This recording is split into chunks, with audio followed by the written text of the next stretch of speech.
Hello, my name is Haku, and I am a Buddhist monk from Japan. Thank you for taking the time to be here with me today. If you find value in what we discuss, I would appreciate it if you could subscribe to this channel and give this video a like. It helps share these messages with more people who might benefit from them. Today I want to talk about something we all face, but often resist. Impermanence. Life is a constant flow, always changing, always shifting. Nothing stays the same. Not the seasons, not the weather, and certainly not our lives. This truth is the heart of Buddhist teaching. But it's not just philosophy.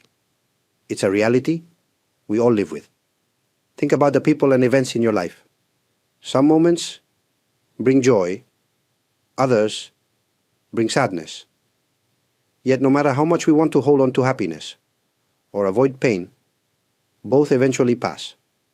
This is the nature of impermanence. It's neither good nor bad. It simply is. In Western cultures, there is often a desire to control life, to make it predictable. We build routines, plan for the future, and seek stability. These are not wrong, but they can sometimes make it harder to accept change when it comes. Instead of flowing with the current, we resist it. And resistance creates suffering. In Buddhism, we use the word dukkha to describe this suffering. It happens when we cling to what we like and push away what we don't. But the truth is, clinging doesn't stop the flow of life. It only makes us struggle against it. Imagine trying to hold water in your hands. The tighter you squeeze, the more it slips through your fingers. So what can we do? The first step is awareness. Simply noticing the changes around you can be a powerful practice. Watch the leaves fall in autumn. Feel how the air shifts as night becomes day. These small moments are reminders of impermanence, and they can teach us to let go a little more easily. I will continue this reflection in the next part. Thank you for listening. Now that we've started to recognize impermanence, let's talk about how it can transform the way we live. You see, impermanence isn't something to fear. It's a gift. It reminds us that every moment is precious, because no moment will ever come again. When we truly understand this, we begin to live with more awareness, more gratitude. Think about the people you care about. How often do we take them for granted? We assume they'll always be there, that we'll always have time to say the things we want to say. But impermanence reminds us that this is not guaranteed. Every interaction, every conversation could be the last. This isn't meant to make us sad. It's meant to inspire us. When we remember this, we show more kindness, more patience, we listen more deeply. This doesn't just apply to relationships.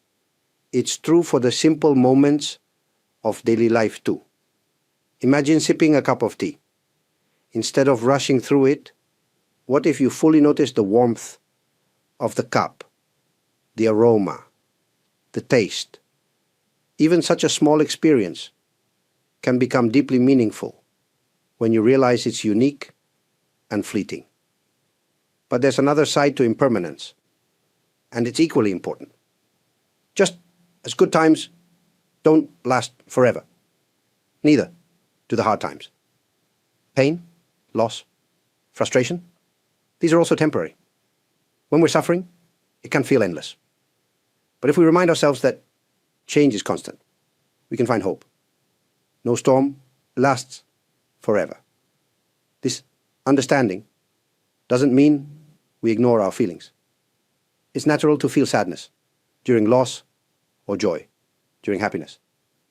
The key is not to get stuck.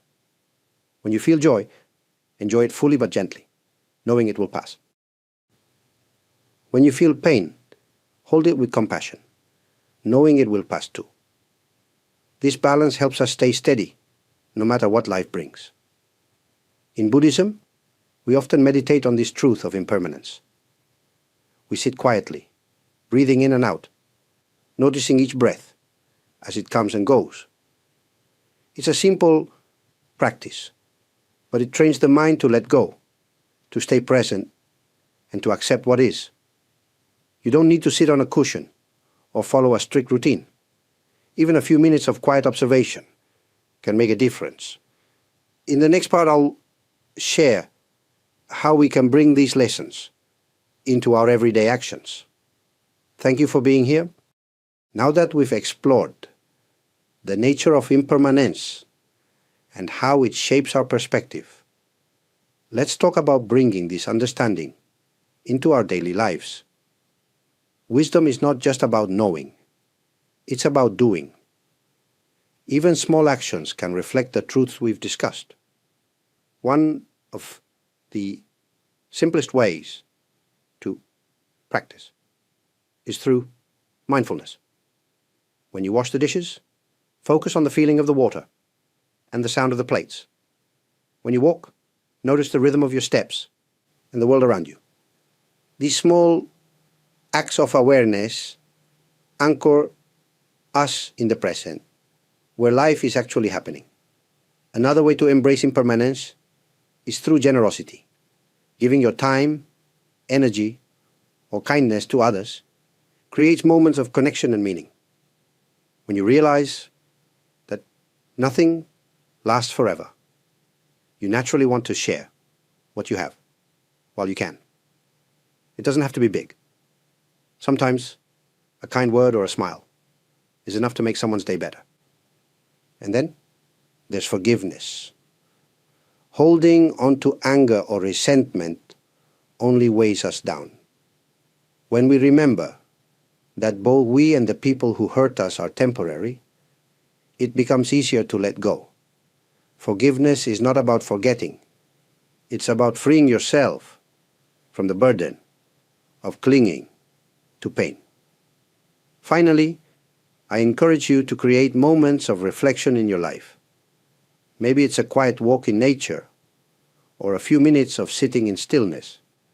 Use these times to remind yourself of impermanence and to ask, what matters most to me right now? The answers might surprise you and lead you to live more intentionally. Before we close, if you found this video meaningful, please consider giving it a like and subscribing to this channel. It helps us reach more people who might benefit from these reflections. Also, I invite you to explore the other videos on this channel. You'll find more teachings and stories that delve into mindfulness, compassion, and the art of living fully. Thank you for joining me today. May you carry these thoughts into your life with grace and peace. Until next time, take care of yourself and those around you.